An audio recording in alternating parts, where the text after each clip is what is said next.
자, 144쪽에 2번 기존 건축에 대해서도 철거 등의 조치를 할 수는 있습니다.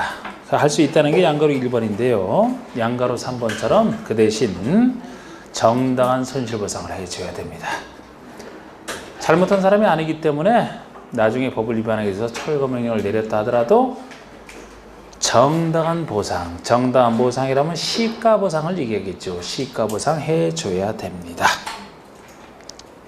그리고 이제 빈집정비를 살짝 보시면 우리 빈집정비 요것도 빈집정비도 아직 안 나왔지만 요것도 이제 몇 년 전에 도입된 거예요.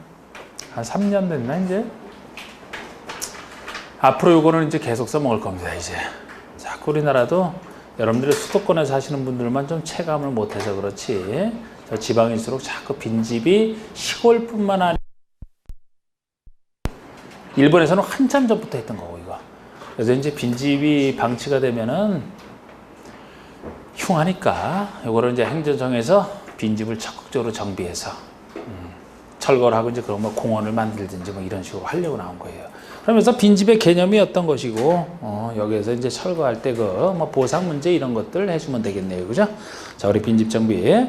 자, 우리 시장허수구청장은 거주 또는 사용 여부를 확인한 때로부터 1년 이상 아무도 거주하지 않거나 사용하지 아니하는 그런 주택이나 건축물 요거를 빈집이라고 합니다. 이거를 이하 빈집이라고 해요.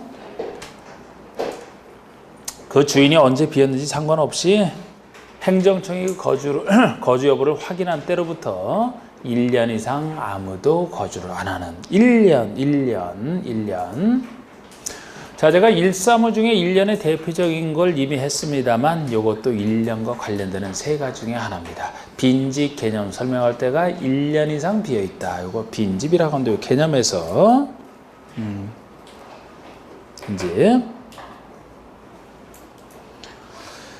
아이고, 이것도 뭐 아직 안 나왔으니까 이런 괄호 속에 세밀한 것까지는 잘 안 될 것 같은데 농어촌 정비법에 한 그 빈집은 제외하는 게 이건 농어촌 정비법상 빈집은 농촌에 있는 빈집은 여기에 따라 따로 처리하거든요.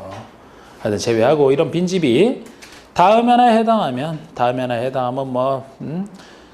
뭐 문제 있다라고 판단되면 건축의 심의를 거쳐 그 빈집 소유자에게 철거 등 필요한 조치를 명할 수 있어야 돼요.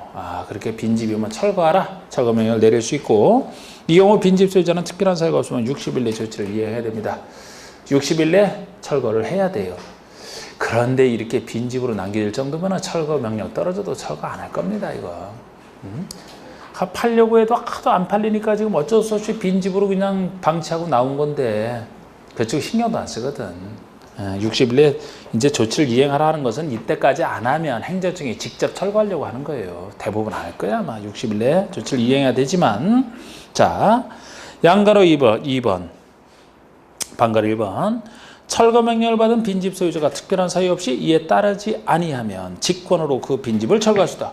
이제 직권으로 철거하려고. 그러면 이제 빈집 소유자를 알 수 없는 경우 뭐 찾는 절차도 있어요. 방가로 2번처럼 막 일간신문에 1회선 공고에서 막 찾는 절차가 있습니다. 그래도 안 나타나면 직권 철거할 수 있고. 자, 그런데 여기서도 아까 빈집 개념이랑 방가로 3번 철거를 할 때 정당한 보상비를 빈집 소유자에게 지급해야 돼요. 빈집으로 남기는 게 죄는 아니잖아, 그죠?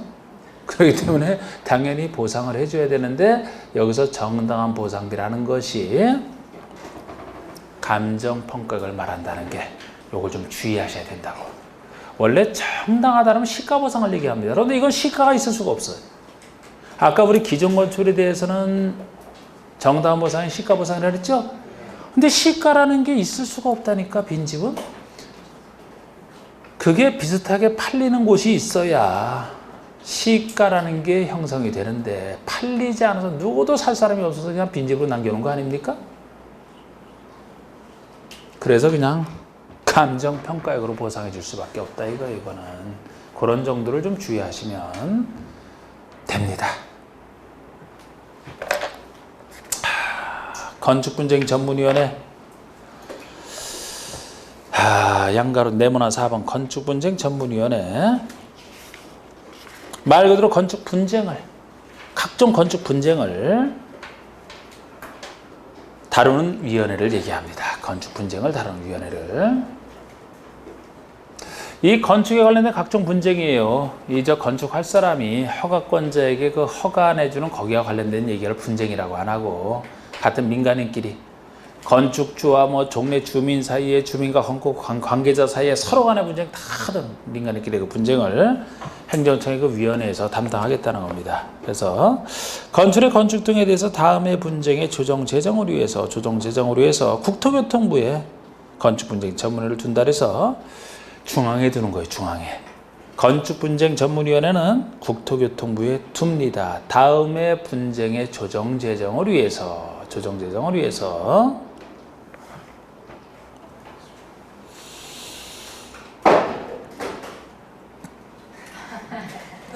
조정이라면 분쟁 당사자 간의 그 분쟁에 대해서 위원회에서 옆에서 그냥 조정만 해주겠다. 재정보다는 훨씬 간단한 게 조정이에요. 조정을 해주면 이 조정에 대해서는 두 당사자가 그 조정에 대해서 따르겠다라는 식으로 둘이 다시 그 합의를 했을 때만 이제 조정 결과에 따라서 하는 것이고, 재정이라면 조정보다는 좀 더 강제적 해결 수단이에요. 재정에 대해서는 그 재정에 대해서 당사자 동의를 요구하지 않습니다. 그래서 좀 더 강제적 해결 수단이라 조정이 좀 더 간단한 절차고 재정이 좀 더 센 절차다, 이런 느낌으로 보시는데, 어떤 분쟁에 대해서 이렇게 조정 재정으로 하기 위해서 할 수 있느냐?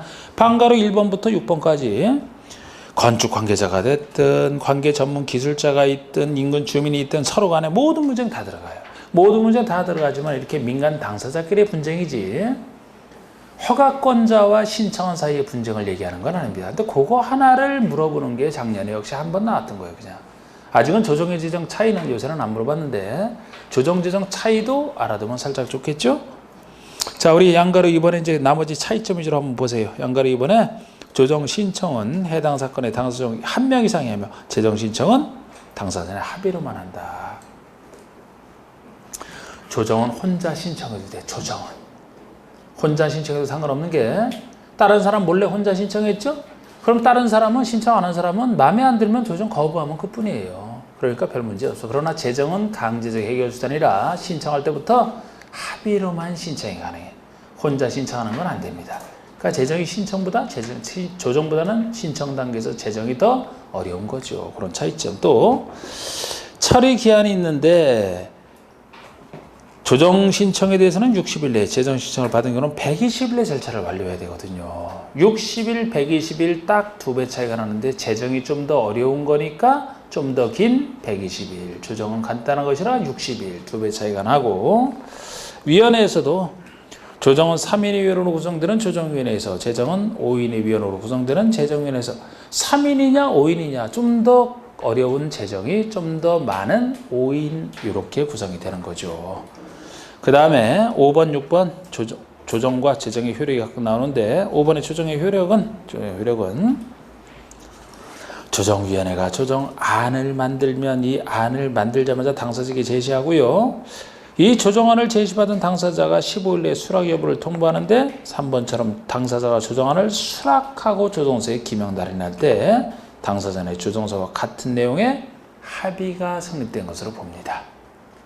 그러니까 조정안에 대해서 당사자가 둘 다 수락을 했을 때 정식 조정서를 만들고 조정서에 기명을 했을 때, 그때 효력이 발생한다는 얘기예요. 조정서대로 합의한 효과가 생깁니다. 그러니까 한 사람에도 수락을 안 했다면 조정은 끝난 거예요. 그냥 효력 발생 안 합니다. 당사자 수락을 전제로 해서. 그래서 좀 더 자율적인 수단이라는 거지 이게. 근데 재정이면 당사자 수락을 전제로 하지 않아요. 재정위원회가 재정을 행한 경우에 재정 문서 정본이 당사자에 송달된 때로부터, 재정 문서 정본을 당사자에 송달하거든요. 송달된 때로부터 60일 내에 상방이나 일방으로부터 그 재정 대상이 되는 건축물의 분쟁을 원인으로 하는 소송이 제기되지 않아가 소송이 처리된 때는 재정 내용과 같은 합의가 성립된 것으로 본다. 그래서 재정 문서를 받은 때로부터 60일 내에 별도의 소송 없이 지나갔다 그러면은 수락과 상관없이 재정 문서는 효력이 발생한다는 얘기고, 만약에 소송을 제기하게 되면 소송 결과로 가는 것이죠. 그때는. 이런 차이점이 존재합니다. 비용 얘기는 뭐 뻔하고요. 이거는 당사자 합의로 항상 저한테 합의가 안 될 때 다른 사람 저기 또 뻔한 얘기고. 글쎄 하여튼 요거까지 했네요. 아이고 됐습니다 이제. 자 주택법 들어갑시다. 주택법.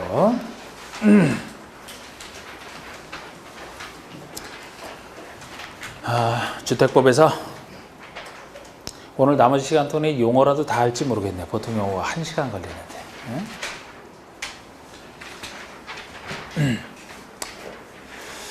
자, 여러분 주택법은 대규모 사업을 다룰 때 적용한다라고 했었죠, 그죠? 주택 건설 사업이면 단독주택은 30호 이상, 공동은 30세대 이상, 대지는 1만 제곱미터 이상의 사업을 할 때 따로 적용되는 게 주택법이에요. 건축에 대한 특별법적 관계에 있습니다. 용어부터 보시죠. 자, 우리 용어에서 주택에 대한 용어가 자, 우리 주택의 용어는 장기간 독립된 주거생활을 영위할 수 있는 그런 구조로 된 건축과 부속 토지까지 주택이라고 보는데요. 분류를 보시면은 1번 단독과 공동. 이건 구조에 따른 분류잖아. 단독과 공동으로 구별하는데 이거 건축과 차이점만 하시면 돼. 우리 단독주택이라면 건축과 달리 단독, 다중, 다가구만 얘기합니다. 공간은 여기서 아예 빠져요. 공간을 한꺼번에 30% 이상 짓는 경우는 없거든요. 그래서 주택법에서는 공간은 빠집니다.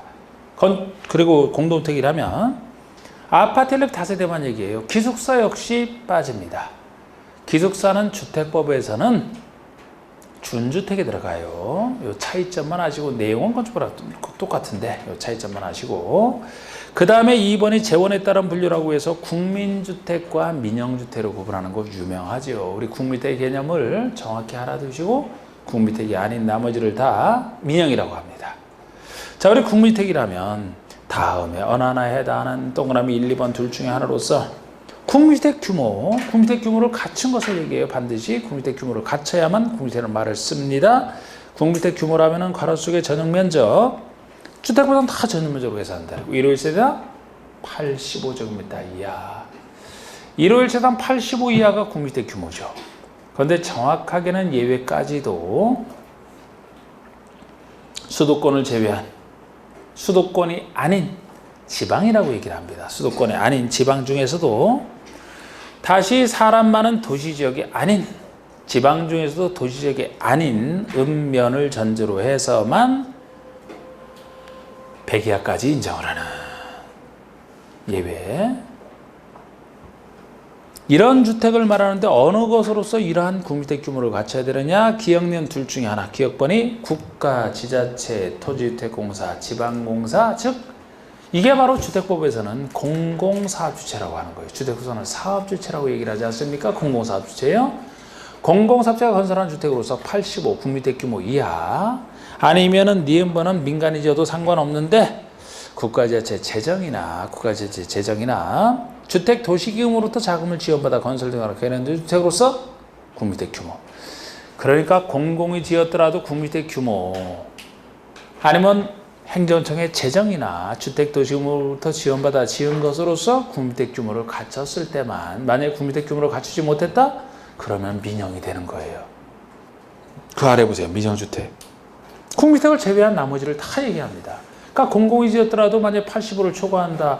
우리 LH 아파트 토지주택공사가 공공이지만 지었지만 85 이하가 민영이지 85를 초과한다. 그럼 보통 민영이 되는 겁니다.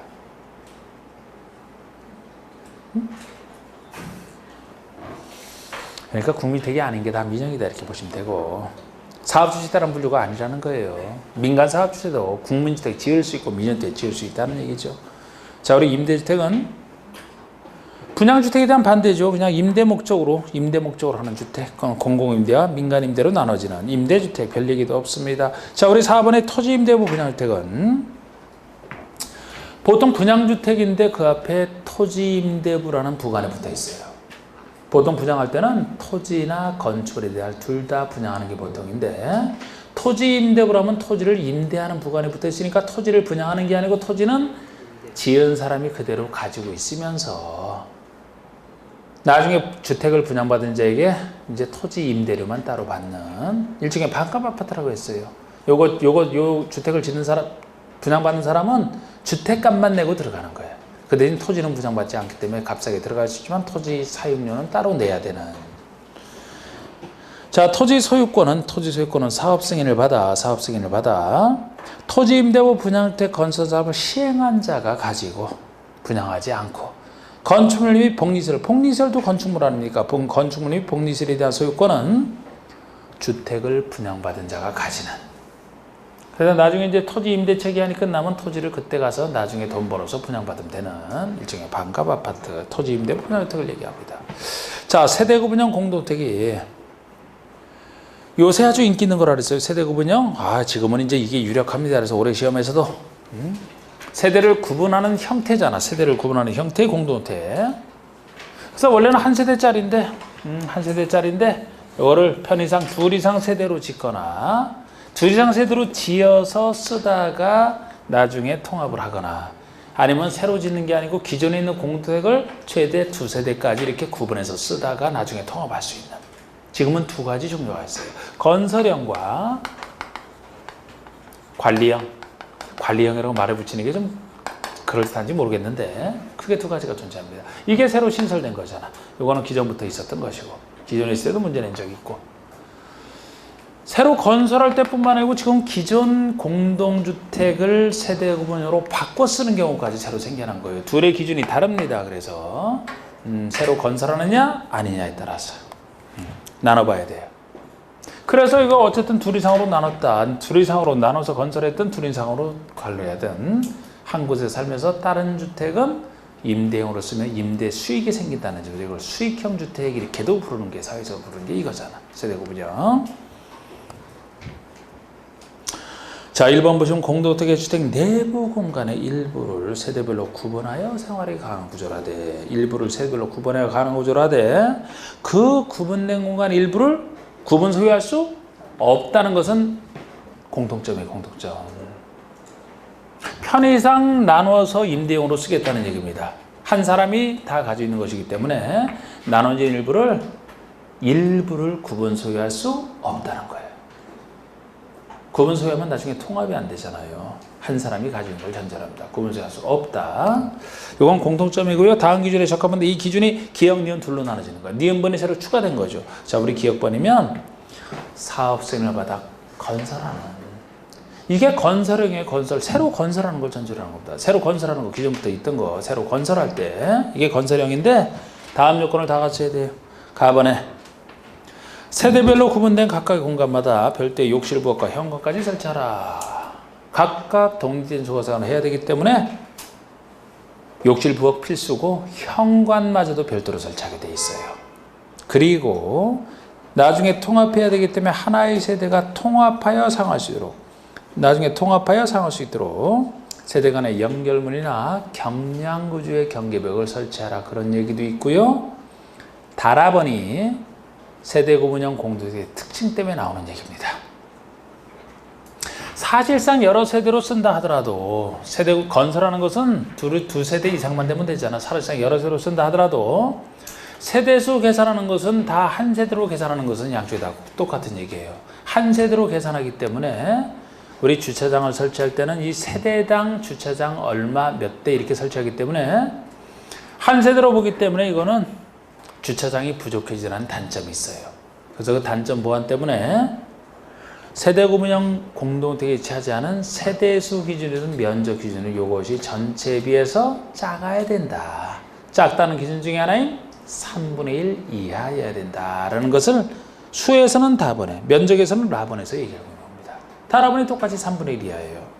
그래서 다번은 세대구분형 공동의 세대수가, 라번은 세대구분형 공동의 각 전용면적 합계가 각각 단지 전체의 세대수의 면적의 3분의 1을 넘지 못하는 것들이 똑같습니다. 그런데 니은번은요, 공동주택 관리법에 따른 행위허가를 받거나 신고를 하고 설치하는 공동주택의 경우 공동주택 관리법에 따라 관리할 때 얘기이기 때문에 제가 관리형이라고 살짝 그냥 적어놨던 건데, 여러분들 기존의 공동주택은 이 공동주택 관리법의 적용을 다 받아요. 관리법에 따라 관리하거든요. 그래서 관리하다가 거기다 손을 댄다 했을 때 허가 대상과 신고 대상이 두 가지가 있어요. 그런데 좀 더 이제 뭐 허가 대상 좀 더 센 것들 뭐 새로 막 짓거나 하는 것이 이제 허가 대상이죠. 기존의 공동주택을 공동주택 관리법에 따라 관리하는 걸 얘기합니다. 그래서 그때는 다음 요건을 모두 충족해야 되는데 가나다라에 있지만 가번과 다번의 숫자 정도를 구별하는 게 필요해요. 가번은 구분된 공간의 세대 수는 기존 세대를 포함해요. 2세대 이하예요. 2세대 이하. 기존 세대를 포함해요. 2세대. 그러니까 새로 건설할 때보다는 기존의 공동주택을 이렇게 바꾸는 경우가 건설할 때보다는 훨씬 작게 인정하는 거예요. 작게. 새로 건설할 때는 그래서 하나의 세대를 몇 세대로 나눠도 상관없어요. 2 이상 세대면 다 됩니다. 그런데 여기는 최대치가 2세대밖에 최대치밖에 안 돼. 그러면 겨우 기존 세대를 포함해서니까 둘로만 딱 설치가 되고 하나만 임대용으로 쓸 수밖에 없겠네, 그죠? 2세대 이하입니다. 사실 요것도 그래서 요것이 새로 건설할 때보다는 좀 작게 인정하는 게 기존에 공동주택이 있으면 거기에 맞게 주차장이 뭐든 다 설치가 되어 있는데 이거를 세대 구분을 너무 많이 할 수 있게 해놓게 되면은 기존에 있는 주차장 이런 거 어떡합니까? 그거 앞으로 쫙 다 새로 설치하는 것도 아니고 새로 부족해질 텐데 이제 2세대까지. 그리고 이 2세대 할 때도 3번 기준을 갖춰야 돼. 4번 기준을 갖춰야 돼. 4번 기준. 자, 일단 나번 보세요. 나번도 아까랑 비슷해요. 세대별로 구분된 각각의 공간보다 별도의 욕실부엌과 구분 출입문의 설치. 비슷합니다. 욕실부엌은 필수고요. 구분 출입문. 새로 지을 때는 현관이라고 해서 좀 더 멋지게 설치하지만 기존에 있는 것을 바꿀 때는 그냥 구분하여 출입만 하는 구분 출입문만 따로 설치하면 된다는 얘기입니다. 약간 좀 못하잖아요.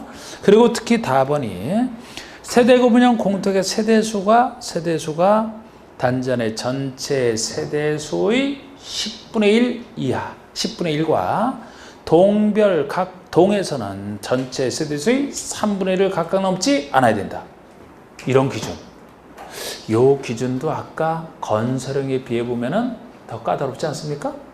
아까 건설에서는 세대수 기준에서는 전체에서 차지하는 세대수 비율을 3분의 1 이하였잖아. 3분의 1. 그런데 여기서는 전체 세대수 기준에서는 10분의 1 이하잖아. 10분의 1 이하. 새로 건설할 때보다 훨씬 좁게 인정하는 거예요. 그래서 3분의 1 아니고 10분의 1 이하잖아.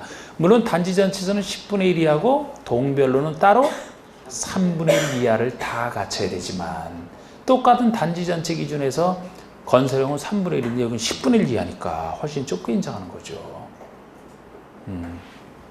아까 같은 그런 새로 건설하는 게 아니라 그렇습니다.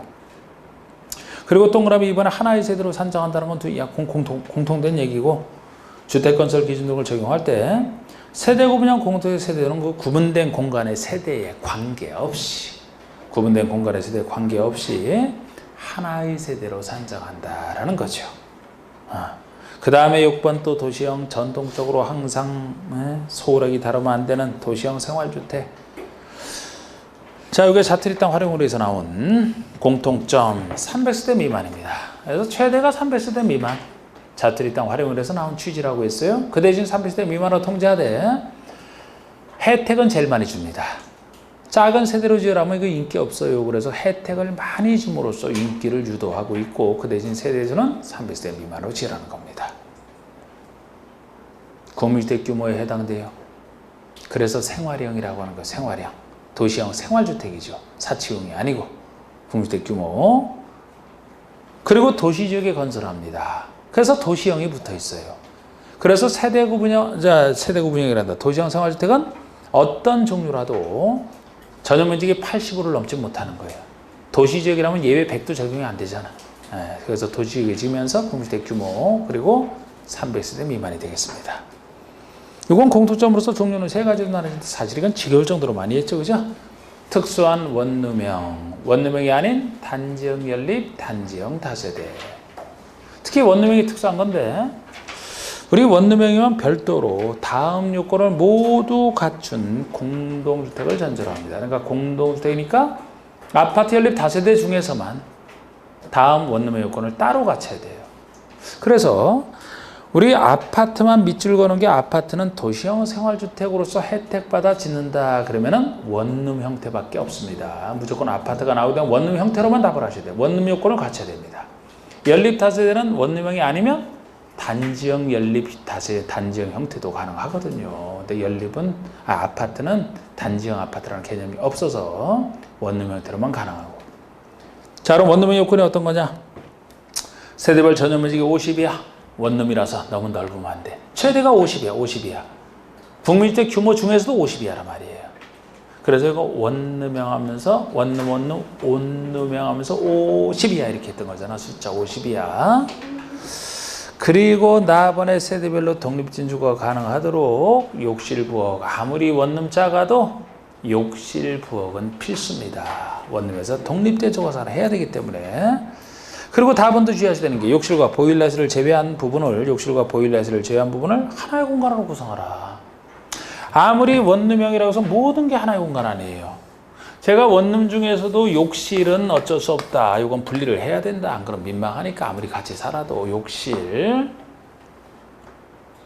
보일러실 개별적으로 설치한다면 이거 분리는 돼야 돼요. 안 그러면 베이크 가서 다 마셔서 죽는다 그랬잖아.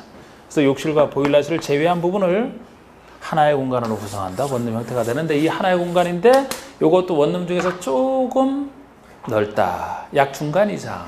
최대치가 50이니까. 약 중간이면은 10단으로 끊었을 때는 30이 되죠. 그죠? 약 중간에서 30. 30 이상이면 이 공간을 두 개 공간으로 투룸식으로 할 수 있다. 30이 안 되면 하나의 공간으로 해야 되고. 그 얘기. 그래서 욕실과 보일러실을 제외한 부분을 하나의 공간으로 구성하라. 원칙이. 이게 원룸 형태예요. 그러나 전면적 30 이상. 전면적이 30 이상이면 두 공간으로 할 수 있다. 투룸식으로. 그리고 지하층에는 세대를 설치하지 않아야 된다. 둘 다 지상층이어야 된다. 그리고 단지형 연립, 단지형 다세대는 단지형 연립은 원룸형 주택이 아닌 연립을 얘기합니다. 넘겨보시면 단지형 다세대는 원룸 형태가 아닌 그런 다세대를 얘기해요. 그러니까 연립 다세대 요건 중에서 원룸형 요건을 따로 갖추면 원룸형이 되고 원룸형 요건이 아닌 것을 단지형 연립, 단지형 다세대, 도시형 생활주택 종류 중에서 이 원래 연립 다세대는 주택으로 쓰는 층수가 4개층 이하라고 했는데요. 이렇게 단지형 형태로 짓게 되면 혜택을 더 받아서 둘 다 주택으로 쓰는 층수를 한 개층 더 줘서 5층까지 지을 수 있다는 것은 공통점이고 둘의 공통적인 혜택이고. 자, 그리고 여기서도 공동건축 금지가 있잖아요. 하나의 건축물에는 도시형 생활주택과 그 밖의 주택, 도시형 생활주택이 특수하니까 도시형과 일반 주택을 함께 지을 수 없다. 특수한 것들 같이 못 짓는다. 또 단지형 연립, 단지형 다세대와 원룸형을 함께 지을 수 없다. 같은 도시형 생활주택 내에서도 원룸형이 특수요건을 갖춰야 되기 때문에 원룸형과 단지형 연립, 단지형 다세대는 같이 못 짓는다가 원칙이에요. 물론 다시 예외 둘이 존재합니다. 다만 원룸형 주택과 원룸형과 전용면적 80호를 초과하는 주택 한 세대를 함께 건축하는 경우 원룸형과 일반 주택 중에서는 80호를 초과하는 주택 한 세대, 일종의 주인 세대 아니지만 주인 세대처럼 보라고 했던, 그러면은 원룸형과 원래는 다른 데는 같이 못 지지만 80호를 초과하는 주택 한 세대를 지을 수 있다면 요거를 한 세대 지어서 본인은 거기서 살면서 나머지를 원룸형으로 분양하면 떠나지 않고도 원룸형을 잘 지을 수 있을 것이다. 그래서 이렇게 한 세대까지만 인정을 합니다. 그리고 준주거나 상업지역이라면 토지용도를 높일 준주거나 상업지역에서는 원룸형과 도시환수주택 외의 일반 주택을, 원룸형과 일반 주택을 함께 지을 수도 있게 해놨어요. 예외까지도. 자, 이제 7, 8, 9가 바로 건설 의무와 관련된 특수한 주택들 아닙니까?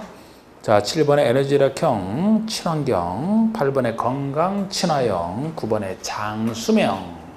각각 건설 의미를 구별하시는.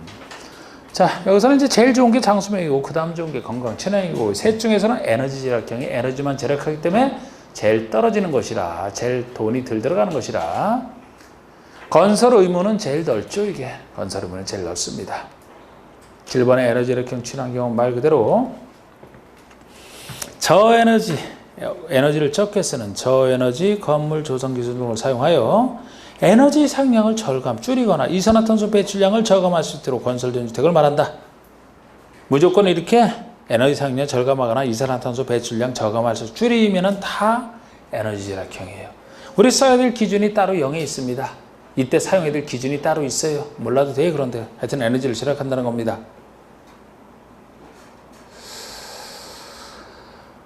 건설 의무 보시면 사업 주체가 사업 승인을 받아 공동주택을 건설하는 경우에요. 그러면 에너지 절약형 친환경주택으로 건설을 해야만 된다. 사업 승인을 받아지는 공동주택이라면 원칙이 공동이라면 30세대 이상부터 받는 것이죠. 그러니까 주택법에 따라 짓는다. 그러면 기본적으로 에너지 절약형 기술을 이제는 써야만 된다라고 할 때 이렇게 건설 의무는 제일 넓죠. 여러분들 고기 좋아하시나? 고기? 참 맛있어요. 고기 드시면? 왜 풀만 먹는 사람도 있잖아. 풀만 먹는 사람. 풀만 먹는 사람도 있어요. 물론 저 기준에서 전혀 이해를 못 하는데 풀만 먹는 사람이 지구 환경에는 굉장히 도움이 되시는.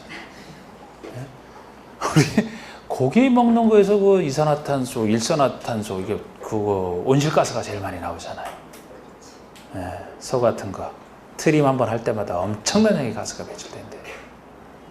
그래갖고 미래에 지금 그 대체 육을 개발하는 곳이 있더라고요. 그냥 소를 키워갖고서 소고기를 얻는 게 아니고 애초에 그 소고기 세포 가지고서 이제 그 배양을 통해서 인공육을 만드는. 그게 앞으로 곧 뭐 금방 그 시장에 금방 급상승할 거라고. 이제 그런 거랑 이제 뭐 곤충 먹는 얘기는 많이 나왔었고, 그죠? 곤충이들이 이제 인공 배양육이 된 그런 걸.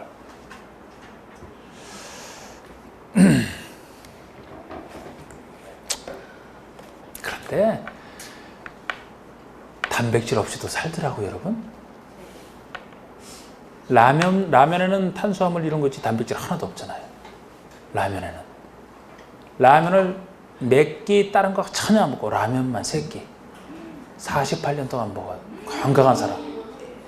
그러니까 의학계에서 얘기하는 것도 여러분 다 믿지 말아요. 사람이 신비한 거야.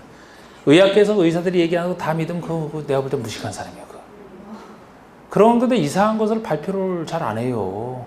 사람들이 자꾸 모방할까 봐. 그 사람은 43세부터 먹기 시작해서 지금 현재 91세거든요. 남자인데 91세면 그 전에 다 사망해. 근데 그분은 지금도 산에도 다닐 정도로 건강해. 근데 3끼만 안성탕면만 먹었대요. 제가 안성탕면 홍보대사 하는 거 안성탕면만 먹어서.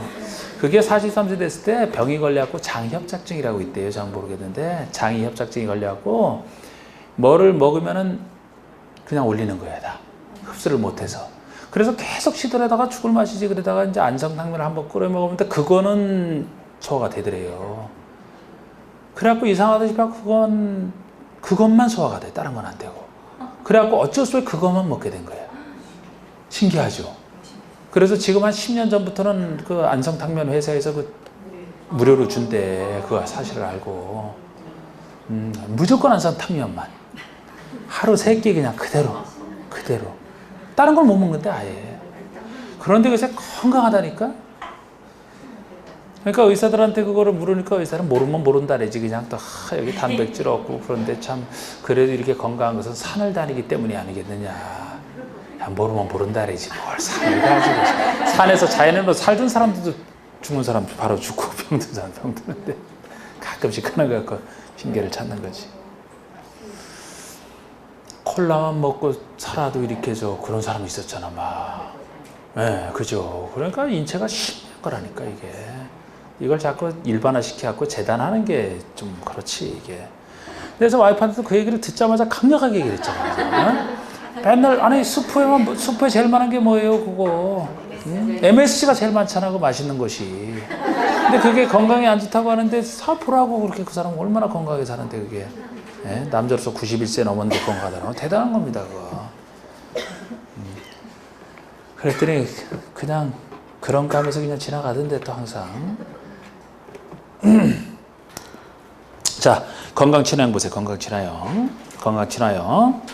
이게 건강하고 쾌적한 실내 환경 조성을 해서 실내 공기 오염물질을 최소화할 수 있도록 건설된 주택. 건강친화형. 예? 실내 공기 오염물질 최소화. 막 그냥 뭐 피톤 치드 나오는 그런 실내 건축재를 막 쓴가? 좀 더 비용이 많이 들어가요. 에너지 절약형보다는. 그래서 건설 의무가 500세대 이상의 공동주택입니다. 500세대의 공동주택을 건설하는 경우에는 건강친환주택으로 사용이 됩니다. 500세대 이상이에요. 제일 좋은 장수명은 수명이 긴 주택, 100년 이상 쓸 수 있는 구조적으로 오랫동안 유지 관리하신 내구성, 아주 안 망가져요. 내구성을 갖추고 나중에 장기간 쓸 때 쓰는 사람 지겨울까봐 입주자 필요에 따라 내부 구조를 쉽게 변경할 수 있는 가변성도 뛰어나고 또 망가지지도 않지만 망가졌을 때 수리 용이성도 뛰어난 이런 주택을 얘기합니다. 진짜 100년 목표로 만든 주택이에요. 이게 새로 도입된 게. 그래서 이 장수명 주택은 인증 제도가 있거든요. 인증을 받아야만 되는데 현재는 뭐 4등급으로 돼 있어요. 최우수, 우수, 양호, 일반. 제일 낮은 게 일반인데 현재는 약합니다. 우리 니은번 보시면 사업주가 1000세대 이상의 주택을 공급하고자 할 때는 최소한의 등급인 일반 등급 이상의 등급을 인정받아야 된다니까. 아까 사업 승인 대상이면 에너지 절약형 친환경으로, 단순히 사업 승인 대상으로 500세대 이상이면 건강 친화형으로, 1000세대 이상이면 장수명으로 지어야 된다. 근데 최소 등급만 받으면 돼요. 윗등급으로 갈수록 돈은 더 비용이 올라가지만 현재는 그렇습니다. 그리고 준주택이, 지금까지 이제 주택이 끝나고 준주택이라면 주택이 아닌 것 중에서 주거시설로 이용 가능한 게 준주택 아닙니까?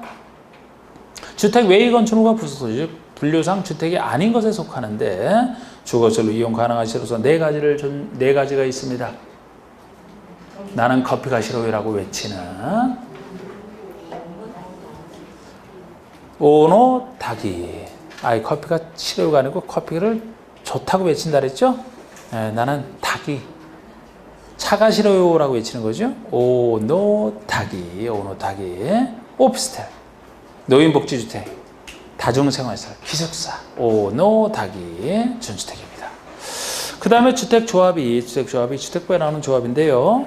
많은 시의 구성원이 주택을 마련 또는 리모델링하기 위해서 가입하는 다음의 조합 세 종류를 말하는데, 내 집 마련, 집 없는 사람이 내 집 마련을 위해서 가입하는, 리모델링은 없는 사람이 가입하는 경우 기존의 집이 있는 사람이 기존 주택을 리모델링하기 위해서 가입하는 거예요. 그래서 차이가 납니다.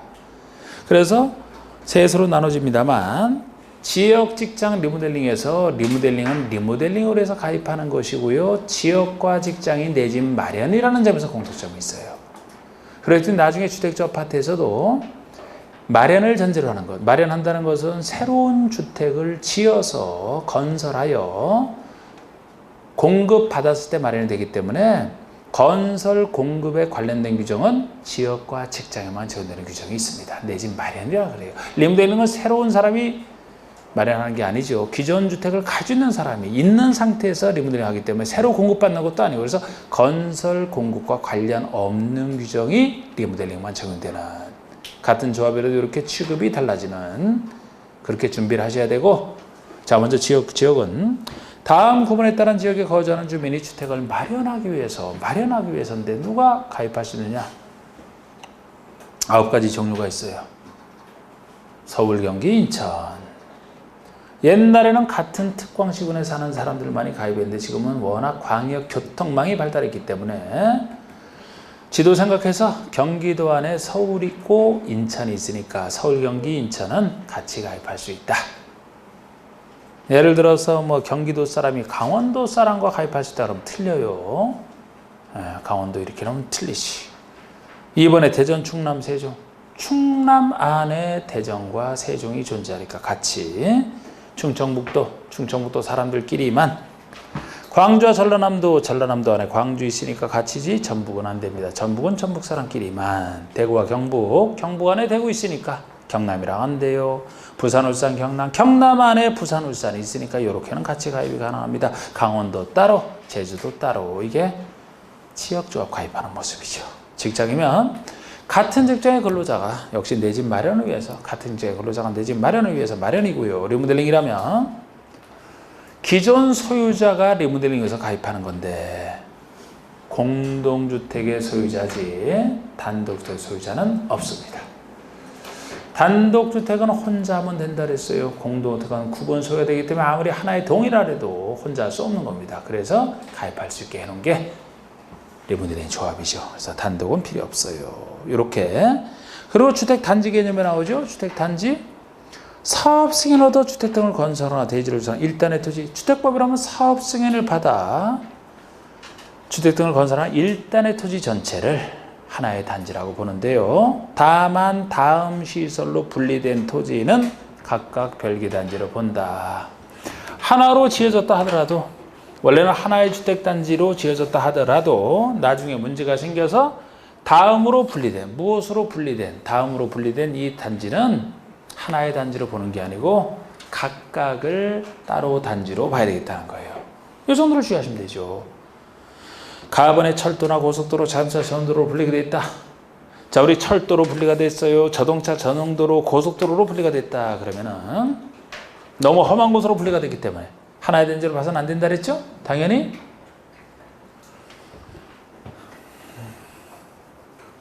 이걸 하나의 단지로 본다면 입주자 대표회의 구성원들이라든지 분여회의 구성원들이라든지 당장 그 사람들은 가끔씩 회의하지만 매일 근무해야 되는 관리사무소에 계시는 분들은 죽어납니다. 이쪽에서 회의하겠다 그러면 어떻게 할까? 여기 있는 사람들은 고속도로를 건너가야 되는데 고속철도를 지나가야 되는데 그래서 안 된다 그랬잖아. 각각 별개로 단지로 봐야 각각 단지별로 관리를 할 거 아닙니까?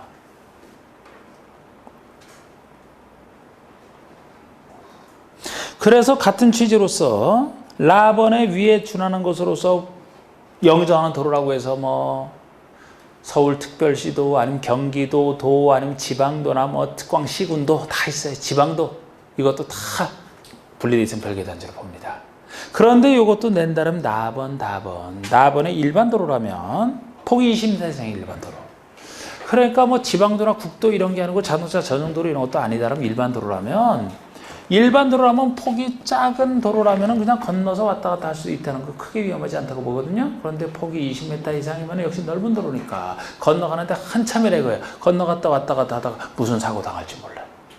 그래서 폭이 20m 이상인 넓은 도로, 아까 1조권에서 썼던 거랑 비슷하죠? 넓은 도로로 보는 거. 그런데 뭐가 특이하냐? 그 아래 폭이 8m 이상인 도심계획 예정도로가 특이한 거예요.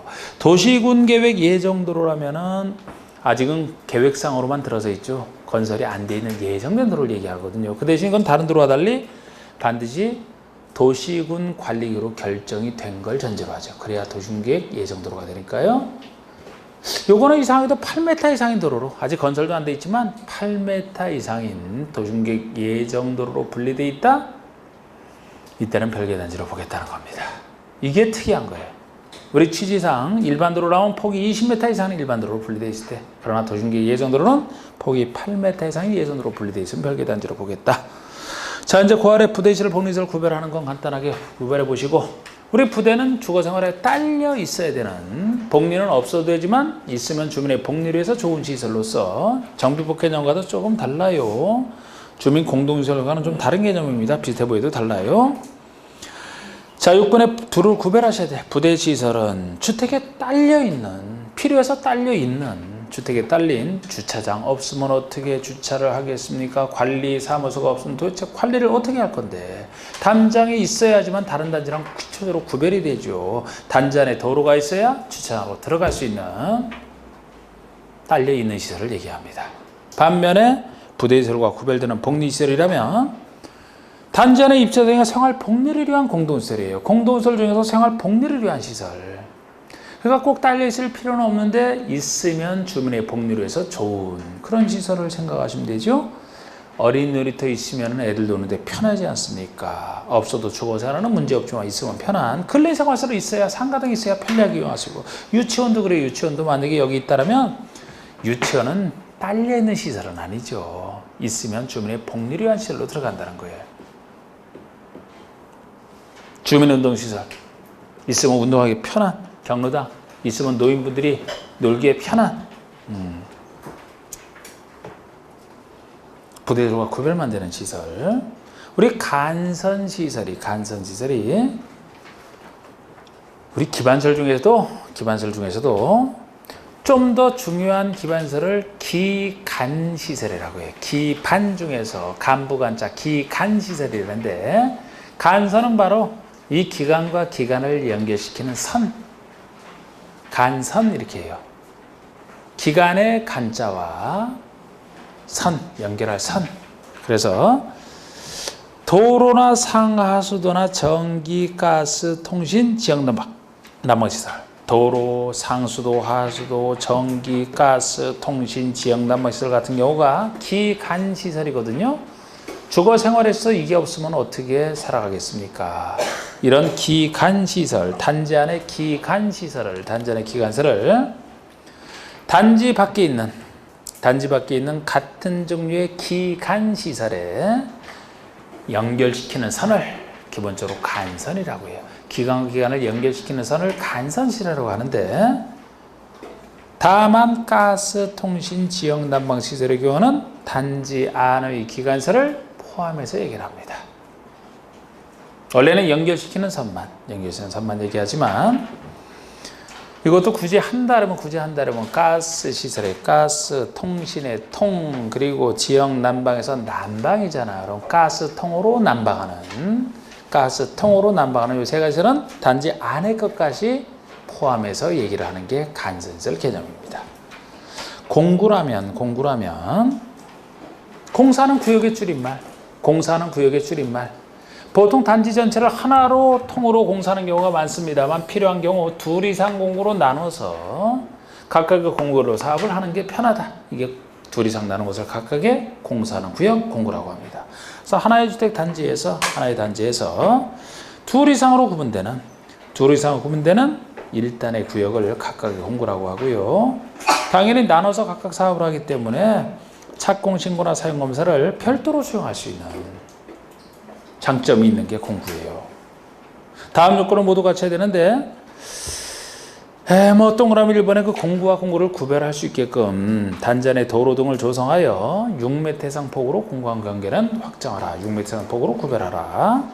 단 공급의 세대수는 300세대 이상. 요게 더 쓸모가 있죠. 우리 공급별 세대수 제한을 안 하게 되면은 한꺼번에 쉽게 할 수 있는 것도 막 쓸데없이 작게 나눠서 공사할 수가 있어요.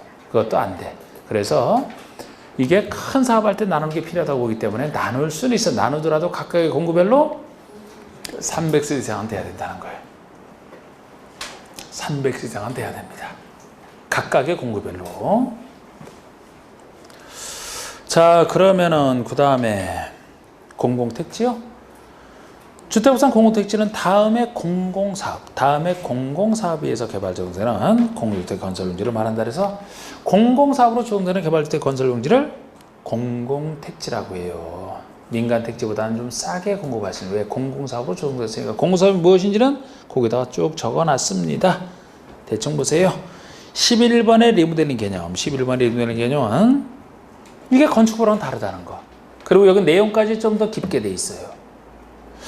자, 우리 리모델링은 건축의 노후와 억제, 기능 향상 등을 위해서, 요 얘기까지는 건축이랑 똑같은데, 다음에 어느 하나에 해당하는 일을 말한다 해서 1번이 대수선, 2번이 보통의 증축형, 3번은 세대수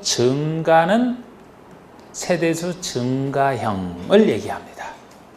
근데 2번, 3번이 다 증축형이에요. 1번은 대수형이고, 그래서 건축법에서는 대손의 개념이, 리모델링 개념이 대손 또는 일부 증축에다 일부 개축까지 들어가잖아요. 일부 개축까지. 근데 주택법에서는 큰 사업이라 일부 개축, 철거를 전제한 일부 개축은 없어요. 대수형과 일부 증축 둘만 있습니다. 그런데 여기서도 그 증축형에서 숫자가 많이 나오죠. 숫자가 많이 나오는데, 제가 증축형에서는 가장 핵심이 일부에서 일부가 어느 정도냐는 게 핵심이라고 했어요. 너무 많이 증축을 하게 되면 리모델링 범위를 벗어나기 때문에 일부가 제일 핵심인데, 작아야 된다. 전용 면적 기준으로 보통은 30%, 작아야 되는 30% 이하. 조금 더 좁은 건축은 좀 더 넓게 40%까지 가능한 예외가 존재합니다만, 일부에서는 일부를 따로 기억하시고, 그것만 따르기 위해서 나머지 숫자는 다 15랑 관련돼 있다. 다 15랑 관련돼 있다. 증축형 리모델링에서는. 그렇게 했던 걸로 숫자를 아셔야 됩니다. 그래서 우리 대수는 보시면 대수는 사용검사의 사용승인으로부터 10년이 경과된 공도택. 너무 세건 안 돼요. 적어도 리모델링 하려면 나중에 좀 시간이 지났을 때 세건 안 된다 그래서 증축형 대수전이면 최소 10년이 지나야 돼. 10년이. 이거는 나중에 나오는 얘기인데 일부 증축형이랑 한번 비교해보라고 미리 꺼다 놓은 거예요. 10년 지나야 됩니다. 그런데 증축형은 이제 15년이 지나야 된다. 증축형은 일부 증축 빼놓고 일부 빼놓고 나머지 다 15랑 관련돼 있으니까요. 자, 우리 일부 증축 보세요. 사용검사일 또는 사용 승인일로부터 15년이 지난 15년이 경과된 공도택을 각 세대의 전용 면적 30% 이내에서 전유 부분을 증축하는 행위를 얘기합니다. 그러니까 우리 증축은 리모델링을 하기 위해서는 최소 15년이 지나야 된다는 거예요. 15년이 최소 15. 그리고 그 다음에 나오는 것은 일부 증축의 일부 한도를 얘기하죠. 전용 면적 기준으로 30% 이내에서 30%를 넘기지 못해. 근데 대상 건축이 85미만 좀 작다라면 좀 더 넓게 40%까지 가능하고 요 계산도 항상 주택고소리 면적 계산할 때는 전용 면적, 전유 부분을 갖고 얘기한다는 거예요. 복도 같은 공용 부분은 별도로 증축할 수 있어요. 이 제한받는 게 아니고. 네? 그리고 여기서 세대수 증가형이 동그라미 3번인데 이건 특수한 케이스죠. 특수한 케이스. 이것도 나중에 나온 거예요. 나중에 나온 거. 원래 리모델링은 새로운 건설과는 관련이 없어요. 기존에 있는 공동주택을 리모델링해서 기존에 있는 사람이 가져가는 것이거든. 그런데 세대수 증가형을 도입한 게 세대수 증가하게 되면 새로운 세대를 증가한단 말이에요. 이건 건설 파트란 말이에요. 그런데 이 건설을 허용하게 되면 건설에서 일반 분양을 하게 되면 그 돈 갖고 리모델링 비용에 충당할 수 있기 때문에 기존에 있는 리모델링 할 사람들의 비용 부담이 줄어들어서 리모델링 활성화를 위해서 세대수 증가형을 나중에 도입한 겁니다. 그래서 리모델링은 원래 건설과 관련이 없습니다만 세대수 증가하는 부분만큼은 새로운 주택을 건설해서 일반에 공급하기 때문에 예외적으로 적용이 되는 거예요. 건설 파트가. 어디서만? 세대수 증가형에서만. 자, 그러면은 너무 많이 증가해도 안 되죠. 그래서 각 세대의 증축 가능 면적을 합산한 면적 범위에서 기존 세대의 15% 이내에서 세대를 증가하는 증축행위가 가능해요. 얼마나 증가가 가능하냐? 역시 15. 기존 세대수의 15%가 한도입니다. 기존 세대수의 15% 내에서만 세대수 증가가 가능하고요. 다만 이때로 수직으로 증축하는 행위. 수직 증축형 리모델링은 다음 요건을 모두 같이 하는 것으로 한정한다. 증가시키더라도 옆에 수평으로 증가시킨다는 새로운 것을 건설해서 증가 아무 문제 없어요. 그런데 기존에 있는 공동주택 위로 수직으로 올린다면 새로운 면적 증가가 생기기 때문에 새로운 중량 증가가 생겨서 위험할 수 있다. 그래서 세대 수직으로 증축할 때만큼은 다음 요건을 갖춰야 됩니다. 기업권의 최대 3개층 이하에서 0으로 정하라. 최대 3개층 이하에서 0으로 정하라. 0에서는 정해놓기를 기존 층수가 15층 이상이면 3계층, 15층이 안 되면 2계층이라고 정해놨어요. 역시 15를 기준으로 해서 15층 이상이면 최대 3계층까지만, 15층이 안 되고 14층 이하까지면 2계층 수직 증축의 한도입니다. 그리고 구조도 도면이 있어야 된다 그 얘기고요. 리모델링 기본 계획은 세대수 증가형 리모델링을 전제로 해서 인구 늘어났을 때 세대수 증가형이 돼야 기존의 인구가 늘어나잖아요. 인구 늘어났을 때 그 이주 수용을 기본적으로 관리해서 수립하는 게 리모델링 기본 계획입니다. 살짝 보시고. 그 다른 법률의 우선 적용이요? 일반법, 특별법과 관계냐 생각하시라는 겁니다. 예를 들어 잘 나오지 않는 것이지만 임대주택 건설 공급에 대해서는 그 임대주택에 대한 법에서 정하지 아니한 사항에 대해서 이 법을 적용하겠다는 거예요. 주택법이잖아, 주택법. 그러면 주택 중에서도 임대주택은 따로 그쪽 법이 있겠죠, 그죠? 그러니까 그쪽 법이 있으면 그쪽 법을 특법으로 쓰고 없는 내용에 대해서 이 법을 쓴다는 얘기예요. 그리고 주거환경 정비에 대해서는 정비법으로 정하지 아니한 사항에 대해서 이 법을 적용하겠다. 자, 우리 정비법에 관련된 정비사업에 관련된 것이면 정비법이 기본법이기 때문에 특별법이기 때문에 정비법의 규정을 따르고 정비법에 없는 사항에 대해서 주택법을 적용하겠다는 겁니다. 우선순위가 어디냐 하는 거죠. 뭐 이거는. 자, 우리 용어까지 겨우 했네요. 예, 용어까지 겨우 했어요.